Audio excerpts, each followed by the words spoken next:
जिस तरीके से चुनाव आयोग पूरे बिहार के वोटर लिस्ट में खेला करने की प्रक्रिया अपनाई है, एकदम साफ तौर पर झलकता है कि जो वोटर लिस्ट से नाम कटने की जो सूची है, ये सूची राजनीतिक दल के लिए अलग दिया गया है और प्रशासन को जांच करने के लिए अलग दिया गया है। जबकि प्रशासन के माध्यम से पूरा वोटर लिस्ट में खेला हो रहा है और कोई भी ऐसा राजनीतिक दल नहीं है जो कि एकदम निचले स्तर तक जा करके गाँव-गाँव में वोटरों को निरीक्षण करे और जांच करे। अगर सही रिपोर्ट राजनीतिक दलों को मिलता तो शायद आसानी से लोग जांच करते, लेकिन चुनाव आयोग और प्रशासन मिल करके पूरा खेला करने में तुली है। और उससे ज्यादा अगर वोट कटने का मामला है तो अति पिछड़ा SC ST OBC के लिए है और उन्हीं का वोट एक काट करके और पूरे चुनाव में खेला करना चाहते हैं। कैसों साजिश के तहत बिहार में अपना सत्ता काबिज करने के लिए ये लोग प्रयास में हैं। जो डॉक्यूमेंट मिला है उस डॉक्यूमेंट में दो तरह का डॉक्यूमेंट है।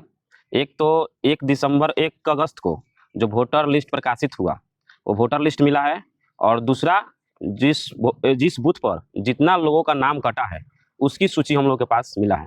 लेकिन इसमें एक चीज़ जो है वो बहुत कायदे से निर्वाचन पदाधिकारी या निर्वाचन आयोग के द्वारा उसमें चालाकी की गई है कि जिन भी राजनीतिक पार्टी को वोटर लिस्ट में से नाम कटने की जो सूची मिली है उस सूची में सिर्फ नाम मिला है, जबकि सभी बूथ पर BLO का जो फॉर्म मिला है, जिन लोगों का नाम काट करके फॉर्म में ऐड करके और जमा करने की जो प्रक्रिया वाला जो फॉर्म है उसमें उन लोग का ऑप्शन इस बात की मिली है कि जो व्यक्ति का नाम आप वोटर लिस्ट से हटा रहे हैं उसमें हटाने का कारण आपको सुनिश्चित करना होगा, लिखना होगा, जो कि वो लोग लिखे हैं।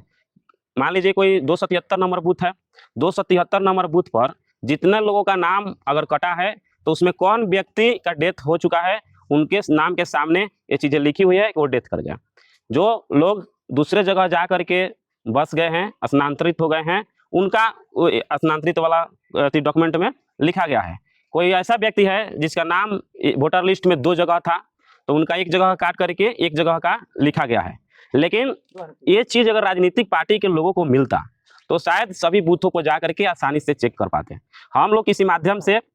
उस 273 नंबर बूथ का रिपोर्ट निकाले कि BLO जो काटे हैं वोटर लिस्ट में से नाम हटाए हैं उनकी सूची और जो निर्वाचन आयोग का जो सूची है इस सूची से कितना तालमेल बैठता है। तो उसमें हम देखें कि 3 लोग ऐसे मिले जिनका नाम वोटर लिस्ट में नहीं है, वोटर लिस्ट के सूची से काट दी गई है। लेकिन जब हम लोग ऐसे पेपर को देखे जो हम लोग को मिला है कि इनका नाम 273 नंबर बूथ से हटा दिया गया है तो इस सूची में कोई नहीं था, कि आप डेथ करे गए हैं कि कहीं दूसरे जगह शिफ्ट हो गए हैं कि क्या थे। लेकिन जो BLO का जो सूची हम लोग को मिला किसी माध्यम से तो उसमें लिखा हुआ है कि मुमताज अली के बेगम जो है वो डेथ कर गई।